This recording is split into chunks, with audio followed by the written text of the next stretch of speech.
Saudara, Amerika Serikat sedang menyiapkan serangan darat terhadap Iran, sementara Iran menantang balik Amerika Serikat untuk membuat konflik makin memanas. Apakah akhir perang ini masih jauh? Kita akan bahas bersama Guru Besar Hukum Internasional Universitas Indonesia, Profesor Hikmahanto Juwana. Selamat malam, Prof. Apa kabar?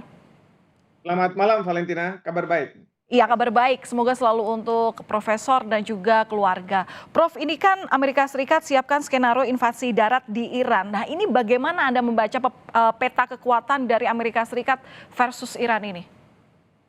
Ya, yang pasti adalah kalau misalnya kita bicara tentang peta kekuatan, itu bukan peta kekuatan keseluruhan pasukan Amerika Serikat ya. Hmm. Karena kalau tadi disebutkan ada 2,2 juta gitu ya, itu kan tersebar ke seluruh pangkalan militer yang ada di dunia, termasuk di Amerika Serikat sendiri. Nah, tapi kita harus berkonsentrasi pada pasukan yang akan dimobilisir ke Iran, dan yang saya dengar jumlahnya itu sekitar kemarin ada 2.500 marinir, lalu ada 1.000 dari 82nd Airborne, dan kemudian ada penambahan lagi 3.500. Jadi mungkin sekitar 6.000 7.000 itu yang akan dipersiapkan. Dan kemudian maksimal menurut berita yang saya dapatkan itu maksimal itu akan sekitar 15.000. Nah, sementara kalau Iran sendiri pasukannya itu kan ada 1,1 juta, dan mereka ada di Iran ya, karena dia dalam posisi posisi defensif gitu ya. Nah, ini terus terang kalau misalnya seperti ini tentu tidak imbang tentara yang akan Mm-mm. apa namanya dimobilisir oleh Amerika Serikat. Nah, tetapi yang menjadi pertanyaannya adalah apakah pasukan Amerika Serikat ini kalau mereka melakukan ground invasion ya, mereka melakukan serangan darat itu apakah di pulau besarnya Iran gitu ya, di mainland Iran, atau sebenarnya hanya khusus di Kirk Island di dekat Selat Hormuz. Dan kemudian juga ada pulau yang namanya Abu Musa. Karena dalam situasi sekarang ini kita tahu Selat Hormuz itu kan dikuasai dan dikendalikan oleh Iran. Nah, sekarang dari pihak Amerika Serikat ingin mengambil alih kendali itu dengan cara menurunkan pasukan-pasukan daratnya untuk bisa mengambil alih Kirk Island.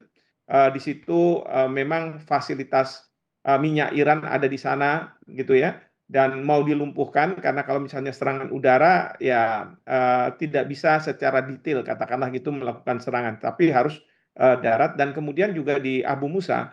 Nah, itu juga yang kaitannya banyak mungkin kapal-kapal perang Iran yang melakukan serangan ke kapal-kapal komersial itu mengisi bahan bakar dan lain sebagainya. Jadi Hmm. ini yang kemudian hendak dikuasai oleh pihak Amerika Serikat untuk membuka Selat Hormuz. Iya. Jadi sekarang kalau kita lihat itu yang tadinya serangan dilakukan ke Iran oleh Amerika Serikat untuk senjata nuklir, kemudian berubah mengikuti keinginan dari Israel, terjadinya regime change walaupun tidak berubah dari sistem mullah ke monarki, tetapi boleh aja ayatollah, tetapi yang mau tunduk dengan Amerika Serikat tunduk pada Trump.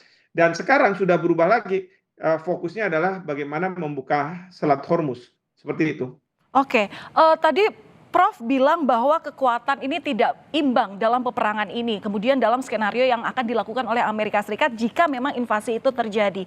Nah, kesiapan Iran dalam menghadapi Amerika Serikat bagaimana? Adakah pihak-pihak yang akan menjadi sekutu Iran baru di tahapan ini?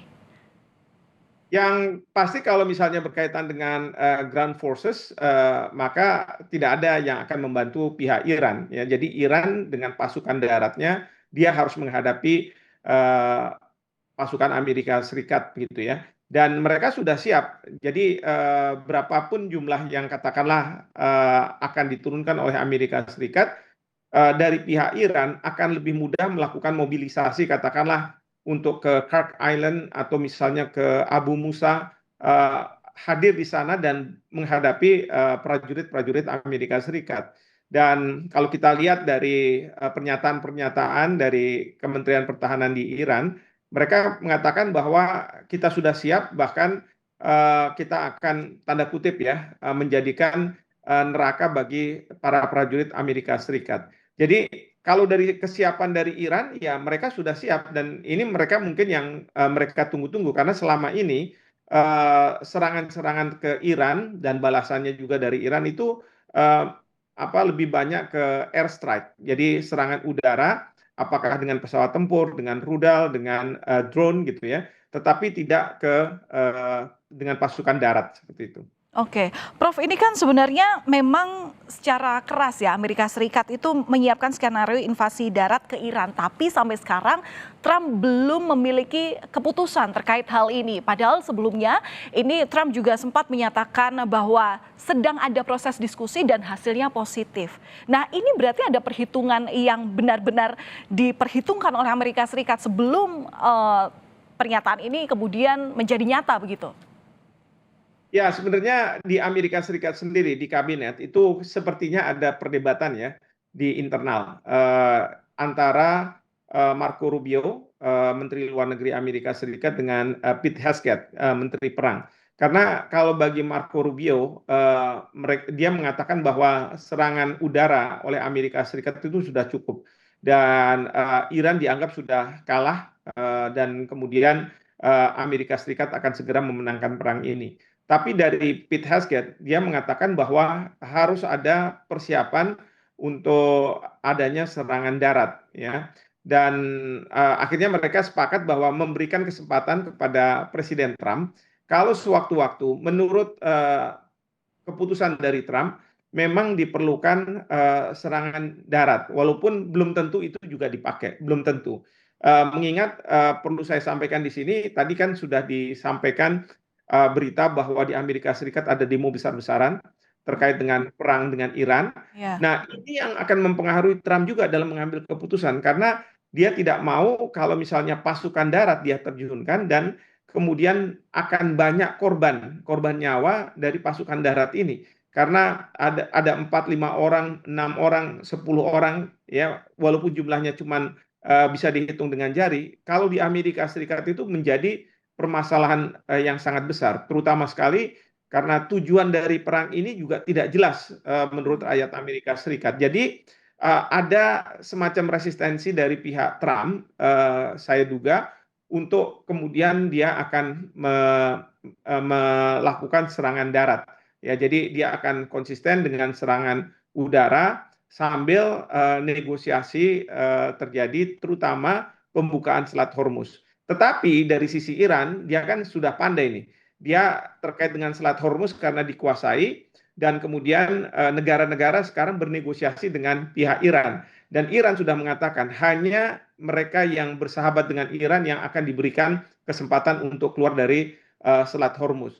Nah, yang jadi masalah itu adalah sahabat untuk Iran pasti dianggap oleh Amerika Serikat ini musuhnya Amerika Serikat, termasuk negara-negara Eropa yang selama ini diminta oleh Trump untuk ikut dalam membuka Selat Hormuz ini, tapi mereka tidak mau, tapi justru mereka mau bernegosiasi dengan Iran untuk bisa kapal-kapal tankernya keluar dari Selat Hormuz. Baik, baik. Terima kasih atas analisa Anda pada kami di Kompas Malam Kompas TV, Guru Besar Hukum Internasional Universitas Indonesia, Prof. Hikmahanto Juwana. Salam sehat selalu, Prof. Terima kasih.